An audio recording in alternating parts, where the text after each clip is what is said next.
Hi everyone, Stuart here. Just a quick apology for a slight dip in audio quality in this podcast. We were displaced from our preferred recording studio and had to work in somewhere with not the best acoustics. But we hope that you managed to enjoy it anyway. Thank you very much.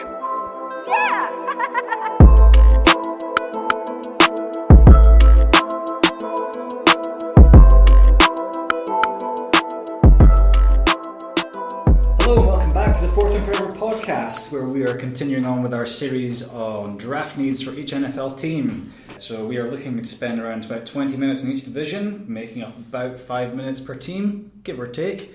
That hasn't always been the case. Sometimes we're really stretching it out. Sometimes we have way too much to say. We're looking at you, New York Giants. But this time we're talking about the NFC North, and we will talk about the draft needs for the Chicago Bears first. And it's one of those where we are kind of out of ideas because obviously they recently acquired Khalil Mack from the Oakland Raiders, which got rid of a number of first round picks for them, including this year. So their first pick isn't until the third round and number 87 overall. So what we do? Musical interlude? Well, they used the first round pick. That's it. They got Khalil Mack. How do you think that their first round pick is going to go this year? I think it's good because he's probably the second best defensive player in the league, and he's a game changer, and that's what you want with your first round pick. I'm looking at teams going, what do you want to achieve in the first round? The Bears have done it. Yes. They traded 2 first round picks for a known quantity. Yeah. Who instantly took them from being an 8-8 team to a 12-4 team. Yes. Just by being on the field. Khalil Mack. And they would have won against the Packers if they weren't scared of Rodgers. Yes. He had done enough for them to win that game too. Boy. So if it was, they could have been 13-3 after being mediocre just by adding Khalil Mack. And that's in spite of having Mitchell Trubisky at your quarterback, who is rated Trubisky on all sorts of different scales. You like Trubisky? I'm a fan of him. I think that he will get where he needs to go with this. I think Nagy will build a system over the next few years that Trubisky can play, and they don't run him enough. Mm-hmm. Every run he makes is more of a I'm going to die kind of run rather than a tactical read option. But when he does run, he's very good, and there's a couple of games last season where he did control the ball very well. They just need to get him to a point where their red zone percentage is high. And their points per possession is maybe 4 possession. They need to just capitalise on the turnovers. So I think their defence is already there in terms of what they had last year. They might just need to add a couple of pieces, but they have missed out on a couple of guys who walked out in free agency, including Bryce Callahan to the Broncos and Adrian Amos to the Green Bay Packers. So I would say that they do have a couple of spots to fill at safety and cornerback. Other than that, you're probably looking at offensive line as well. These were guys that, because they were on a defense so filled with talent, especially at the linebacker position and on the defensive line, that was forcing quarterbacks to throw quicker because they were getting pressured so much. So there is still a good thing to be said for the school of thought that you could put a lot of different cornerbacks and safeties into these positions and they're still going to do well. Were they a product of the system that they were playing in? I guess we'll maybe find out depending on where they go next. But obviously with what this particular podcast is supposed to be about, it's hard for us to really get a read on where they're going to go with their first pick in the third round. They have so much individual talent already. They've got, last year they took Miller from Memphis. He's been good. They've got Trey Burton. Yes, Trey Burton. They've got Jordan Howard, who has been on people's trade blocks. Apparently, Jordan Howard. They're saying he's a great running back, but he's not the modern NFL running back. But then they have Tariq Cohen, who is. Yes. So I would keep Howard because the tandem, like that thunder and lightning sort of thing. But I think Howard needs to be 3 downs to get his numbers to get Jordan. If you're bringing in Cohen and moving it around, it's too confusing. Not too confusing, but it's just not the kind of game he wants to play. Jordan Howard is like Adrian Peterson from a few years back.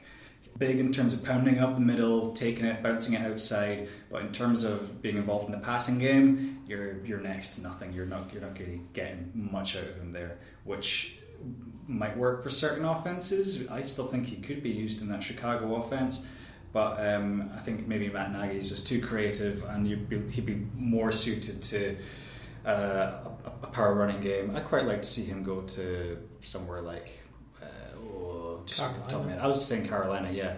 Somewhere you could back up Christian McCaffrey. Hi guys, just a quick update on the Jordan Howard situation. So the Chicago Bears have traded Jordan Howard to the Philadelphia Eagles in exchange for a 2020 draft pick. At the moment that is a 6th rounder, but depending on certain circumstances that could rise to a 5th rounder. Now back to the show. Yeah, depends on where he wants They've to taken Chase Daniel as a backup. Mm-hmm. So they don't really have, if they're keen on Trubisky, they don't really have like massive needs. They don't have particularly glaring needs. Like you say, secondary's lost a couple of guys, and offensive line needs shoring up.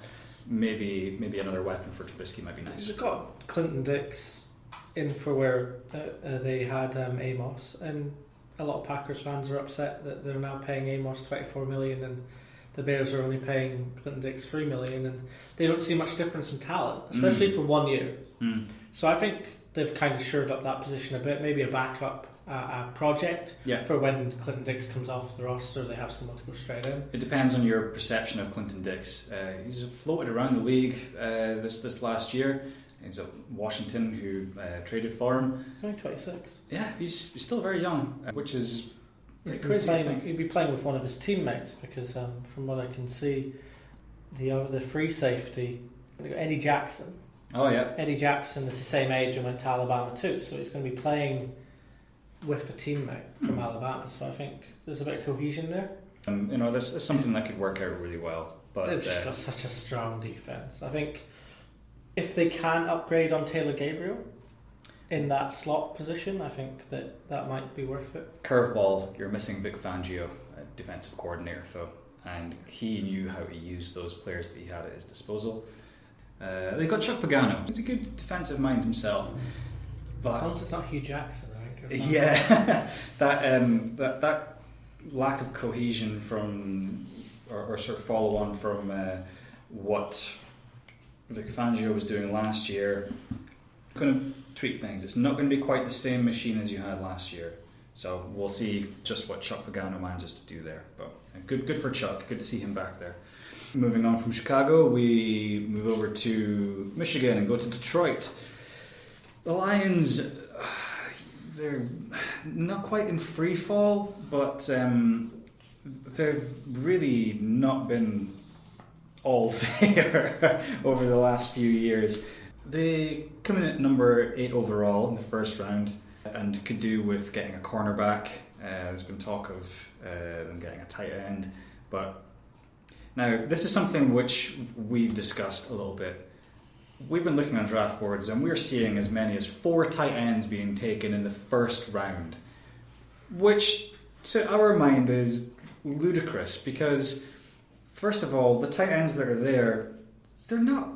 They don't look like perennial Pro Bowlers or anything, like right off the bat. I mean, they look good, don't get me wrong, but top end of the first round talent, you've got people got the Broncos taking Hawkinson or Noah Fant with number 10 in some cases. If you're going to take a tight end that high, you need to know that, putting it from the Detroit Lions point of view, that you're getting the Megatron of tight ends. You're getting a Gronkowski type who's going to win you games. I think at this level of the draft, you need to be picking players who are making such a big impact on your team. They're raising your win percentage by 3 points, 7 points, just by them being on the field. You need to be taking players that you can kind of trust to get there. I've seen a couple of fan projections for Detroit where they're saying that they're looking at Brian Burns. Mm-hmm. Yeah, I've seen some things for that as well. But there's going to be a lot of talent available at 8. Yeah. If I was to throw a curveball and... he's winding up. Here comes the curveball. Do it. Think the Lions, just because of the Ohio State, Michigan, Haskins at 8. You think Haskins is still going to be on the board there? He probably won't, but if he was, I'd take him. Oh, because I think Stafford needs to get help. Oh boy, okay, so you think that this could be the beginning of the end for Matt Stafford, potentially? I don't know if it would be the end. It would be interesting. It would be very much do something and do it now. Yeah. To Stafford, and if Stafford does a lot, then they can move him on. Could light a fire under him, yeah. And like it can be that kind of case that they can keep him a couple of years, and then you've got yourself someone that's just so entwined in that kind of Patriots way. 'Cause it's Patricia, so it's going to be structured, it's going to be well known. So I think to replace Stafford, they're going to need to have a quarterback that's been there a long time, that comes in to play behind him. Otherwise, I don't think it's the kind of system where they're going to get a player in the draft, start him, and then be successful within a couple of years.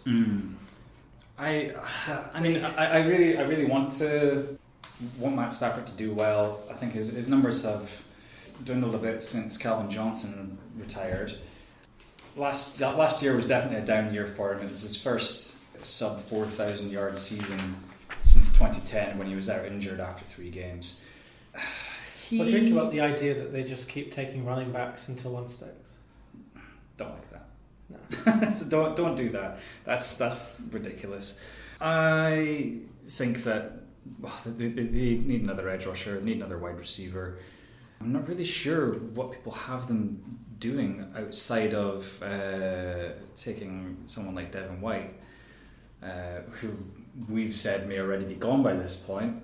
I think he will be. I think he's the biggest outside of the top 3. He's not including the quarterback. He's probably the most clear player that's going to achieve something. And yeah. I think he'll be gone. I think Tampa Bay will be quite heavily at him. There's only so many picks ahead of them, so you could still have someone like Josh Allen potentially there. Montez Sweat could still be there if you're wanting your edge rushers. They've got Flowers and Snacks Harrison. Yeah, but they need some help, I think. Yeah. Like Snacks is your run stopper. He's not your pass rusher. You need someone who can get to the quarterback to try and help out other positions. Also, cornerback, I could really see Greedy Williams go in there. He seems like the sort of guy who would look really good in a Lions uniform and could really do a job for them. Would you stick with Slay and Diggs? Slay and Diggs are pretty solid. I think Darius Slay I really rate, and you just have him up to the other side. You could maybe start Williams in the slot originally. Although, it seems like he's a rangy corner. He's like 6'2", 185 pounds. He's lanky. He shouldn't really be a big tackler. So, if you look at the NFC North, and it's like I said, to win in the NFL, you need to win in your division. Chicago have Tariq Cohen, who's dynamic, and then they have a couple of players on the outside that can make plays. But then you got Green Bay, they've got Devontae Adams, they've got Aaron Rodgers at quarterback. They can make throws. And then you got Minnesota, who have Diggs, Thielen, Rudolph. They really do need to maybe look at just defending against the pass and staying on the field. If they can get a cornerback who's a bit of a ball hawk and can intercept some of Thielen and Diggs' runs and things like that, and give Stafford more attempts to score, then they might win a few games in their division. But they seem to be it's kind of like the opposite of like the Patriots and some of the other teams where it's just so close every game. Like, they're not going to play, the Packers aren't going to miss 4 field goals against them. It's every game is so close that you just got to try and get an edge there at any point you can. And having the 8th pick in a draft is a turning point for a mid-level team in the NFL. You need to take advantage of the fact you're 10 positions higher than you normally are, and pick up someone who's going to make a difference against teams you play often. Yeah, the Lions do have 9 picks in the draft this year, so they've got an option to pick up as much as they can and see what sticks. They are another one of these teams that I have maybe taking a wide receiver in their second round pick. So again, N'Keal Harry, AJ Brown, Kelvin Harmon sort of territory. Does Amendola make a difference for them now? I don't really rate him anywhere other than the Patriots, to be honest. Like, he's never really done anything other than in the... he's never really done anything in the regular season. Yeah. He's playoff Danny, that's it. Like, that's just what he is. He's got his brand, he needs to stick to it. Like, he should just like hang around until mid part of the season as a free agent and then get picked up by a contender, because those are the people who are going to be able to use him. So if they've got Karen Johnson, yes, they've got Stafford, they've got Marvin Jones, yes, and then they've got Amendola in the slot. Mm-hmm.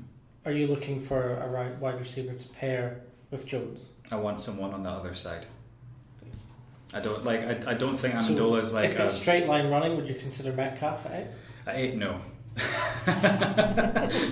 Did you hear how quick that one went in? There's no need to edit that one out. Absolutely not. No, Metcalf. I like the idea of just having him in as a straight line runner, but if that's the case, like you can just cover for that. You can allow for that. You can't just put him in and say, well, he's going to go over the top, because if he's going to be cutting back or anything like that, then we'll be able to stop, have a cup of tea, then go back up and pick off the ball. They do seem like the kind of team, just because historically, it might be a bit different with Patricia, but they seem like the type of team that might be tricked into taking a tight end at 8 because other teams are telling them they're going to take a tight end. Well, I guess since it's been mocked up by some people, we may as well mention them real quick. Top ranked tight ends in this class are TJ Hawkinson and Noah Fant, both from Iowa. What do you know? I'm assuming they're quite big. I've seen Hawkinson's highlights. He's a very talented guy. He can catch over the shoulder. Mm-hmm. He's the kind of tight end that will block and then run straight lines, and you can play those little lob passes to him, and he will go up and get them. I can see teams being tricked into thinking that it's there, especially if tight end's good at blocking as well. Mm-hmm. It just kind of shores up that offensive line a bit for running plays and play action, but they've got it. Mm-hmm. You need to get a difference maker at 8. Yeah. If you're the Lions, you need to be going and telling the Bears and the Packers and the Vikings that you're there for the challenge. Speaking of teams who are surely going to be thinking about picking up a tight end, the Green Bay Packers will be one of those, and they are picking... Was Jimmy Graham not working for them? Apparently not. Apparently age has caught up with him, and he's somehow not the player that he was before. Either that or Aaron Rodgers is just not throwing him the ball. Yeah. You know, it might be something to do with the fact that he's still taking plays off, which isn't ideal. So now Max Unger's retired. There's small little petitions of the Ringer and some of the NFL network to now call it the Max Unger trade, not the Jimmy Graham trade, because he's been so much more successful from that trade that he was probably the better player. Jimmy Graham, a few years into his NFL career, some people were saying this guy's better than Rob Gronkowski. He should be well up there with all sorts of considerations. He was getting ranked ridiculously high on everyone's draft boards because he was just catching touchdowns left, right and centre. He was picking up bombs. He was looking like a Randy Moss who was playing out a tight end. Although to be fair, Randy Moss at times did look like a tight end who was somehow running a 4.2 40. Moving away from Jimmy Graham chat, Packers have on the offensive line, they could do with some help. They seem to like their wide receivers, but I still think they're quite thin. Oh, Devontae Adams is very underrated in terms of like in the big conversations of the big wide receivers, but his production is off the chart with Rodgers. So he's a big red zone threat. They have their number one, and for me, this whole thing with the Packers is they have to put this. It doesn't like Rodgers can move around, so the offensive line needs to be 18th in the league. It just needs to. To be on the field and helping rather than hindering, and he just needs weapons. If I was the Packers, I would be looking much more closely at what's happening with Jacobs at running back. Aaron Jones and Jamal Williams. No, A lot of people are pretty high on Aaron Jones when he's fit and not suspended. But a lot of these guys have really struggled to play in the same team as Rodgers. I think if you're coming from Alabama, you've won championships. I think that he's probably going to be off that. That's probably a good under the radar pick, actually, because he is the sort of player I reckon he would work pretty well out of the backfield. He could take some of the pressure off of Rodgers, providing that he's used correctly. Which, if you've got him, why just run him in a straight line. Rodgers just needs someone who's not going to drop the ball at running back. How many times has it happened to him where he's walking Can off the you field? swing it out to him as well? Like that's there's options with. He wouldn't be the first running back coming off the board if he wasn't able to catch the ball at the backfield because of the way the game's going. That's the part of his game that I think that he could really contribute to Green Bay with. If he did go there, going from Tua Tagovailoa to Rodgers, it's not bad. It's a bit of a step down. It's not bad. Obviously, Tua's like God reincarnate. So it's not on a lot of the boards, but I just think they've got 3 picks in the top 50. I think they need to try and get the best running back possible. They are a team that just need offensive weapons, and I think running back, in terms of production, they don't really. You can cookie cutter running backs in, but to me, I just don't think they've got any. Williams and Jones are good, but they've dropped the ball. Yes, and that's what annoys Rodgers. Yes, and if he's annoyed, he doesn't play well. Yeah. So he just needs to have consistency. Jimmy Graham didn't do it, so they're the kind of team that just need to pick up as many offensive weapons as possible, and the defense should just take care of itself as long as you've got. Do you still think he's the best quarterback in football? Aaron Rodgers? In terms of watch and talent and coming back? I think he's getting on a bit, slightly. Would I take other players over him? Probably, but only for my franchise going forward. He can still do things that no one else can do, and his poise is incredible. Obviously, we have heard the occasional strange rumbling about his attitude, but I think that's just because he's had no talent. And yeah, this is what I mean you're going to be frustrated. But this year they've gone out and they've done something in free agency. They've gone and picked up some big guys on the defensive side of the ball, which will be very important. They've had to move on from Clay Matthews, but he's not quite been the same player as he was a little earlier in his career. Sad to have him moving on. I've got a couple of mates who are big Packers fans who will miss him, but he will leave a lasting legacy there. So moving on from Green Bay, actually very quickly. So are you saying with Green Bay, you think Josh Jacobs with their first pick? Because they've got 2 picks in the first round, actually, at 12 and 30. To be honest, with that pick, I'd be taking Jacobs 12. If he's still there, I think he will be, because I think the reach is going to be on Metcalf. Yeah. And probably a tight end. Yeah. You might, like 30, I think someone like Marquise Brown would be a good pick if he's available. But they might look at it and go, well, certain players are still on the board, so we can trade that 30th pick for another second round pick. 30th pick would be a good place to go for tight end as well. So someone like TJ Hawkinson, if he's still around, or Noah Fant, who is more likely to be around, that's an option for them there. Moving on, we have the last team in the NFC North to talk about, the Minnesota Vikings. Offensive line is what they need. They seem screaming to have out for a really good line. defensive line for like 3 months when they had Bradford, and so they had Bradford and Peterson. They seem to have this amazing offensive line that they went 4-0 with Peterson hobbling and Bradford playing, and it just seemed to fall apart. Like, what happened? They just did players. I'm assuming some players got injured, some players just weren't the players some they thought they were going to be. Free agency happened. Players who were once up there just kind of fell apart. So yeah, it's just it. You need to have an offensive lineman here if possible, providing there is someone of value still available there, because their first pick is at number 18 overall. So we're assuming Jawan Taylor's off the board by this point. So you might be lucky enough to get Jonah Williams out of Alabama. It would be probably the second one coming off the board there.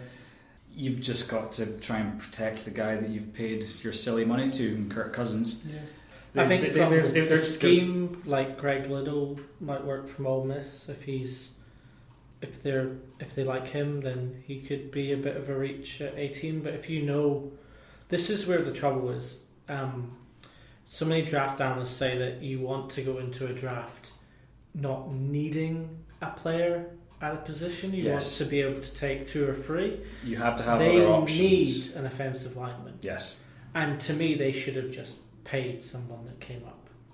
Mm-hmm. Or they should have been all in on trying to pay silly money to a player that's coming on free agency, or trading for someone and just giving an offer that's irrefutable to a team that can maybe move on from an O-lineman, like the Colts, who might be able to give one up and get one back later because they've got more time. The Vikings need to win now, so they're looking at 18. And if